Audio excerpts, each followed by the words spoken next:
ये समझाना चाहिए कि पिछले 5 सालों में उन्होंने गोवा के लिए क्या किया।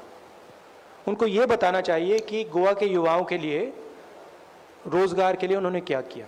उनको ये समझाना चाहिए कि टूरिज़्म इंडस्ट्री के लिए उन्होंने क्या किया, इन्वायरमेंट के लिए उन्होंने क्या किया। आज अगर आप गोवा की जीडीपी देखें, हिंदुस्तान की जीडीपी देखें, हिंदुस्तान की जो इकोनॉमिक हालत है उसको देखें, प्राइम मिनिस्टर को उस चीज़ पे कमेंट करनी चाहिए। प्राइम मिनिस्टर को यह भी समझाना चाहिए कि उन्होंने ये जो 3 किसान बिल जो लाए हैं ये किसके लिए लाए हैं। तो प्रधानमंत्री को इन चीज़ों के बारे में बोलना चाहिए। मैंने शुरुआत में बोला, नरेंद्र मोदी गोवा इसलिए आए हैं कि वो गोवा को सही मुद्दों से डिस्ट्रैक्ट करना चाहते हैं।